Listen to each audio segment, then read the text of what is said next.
You were this close, and then you ruined it. Again, you swore this time will be different.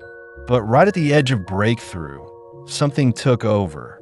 A sudden, inexplicable no when everything in you screamed yes.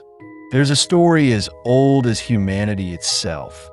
The hero who sets out on a journey, only to trip over their own feet. The lover who craves intimacy, yet pushes it away. The artist who dreams of creation, then destroys their own work. Why? Because somewhere in the shadows, an unseen force is pulling the strings. Carl Jung called it self-sabotage, not just bad habits, but a war inside the psyche.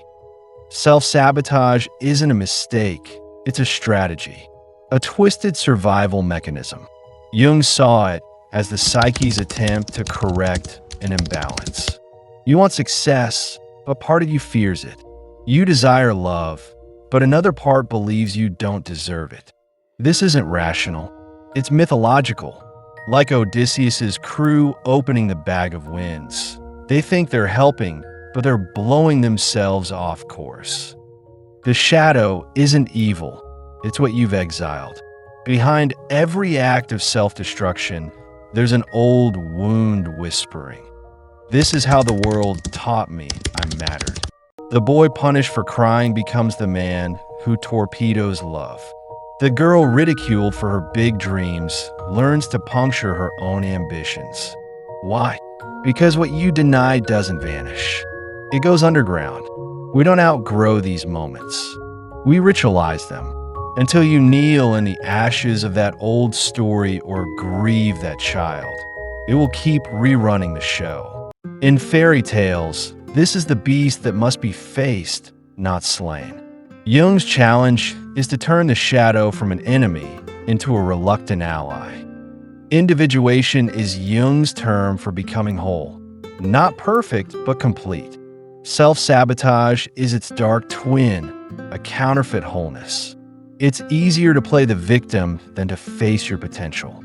Easier to blame fate than to bear the weight of freedom. The psyche would rather stage a crisis than let you live a lie. That sudden breakup? The inexplicable career meltdown? It's not chaos. It's initiation. Jung didn't believe in fixing the self. He believed in alchemy, holding the tension of opposites. Jung's genius was realizing healing isn't about killing the saboteur. It's hearing its testimony. Your panic attacks aren't weakness. They're your body's last stand against a life too small. Your procrastination isn't laziness. It's a strike against work that doesn't soul. The path isn't to eliminate sabotage, but to understand its language. Your dreams, your slips, your irrational fears, they're clues. This is the alchemy, when you can stand in the tension between who you were and who you're becoming. Without choosing sides, the sabotage loses its spell. Like Theseus following the thread in the labyrinth, you must trace the pattern back to its source. Self-sabotage isn't your curse. It's your unfinished initiation. The shadow, the child, the wound, they're not obstacles. They're the guardians of your becoming. The next time you feel that familiar pull towards self-destruction, pause and ask yourself, what ancient survival is this protecting?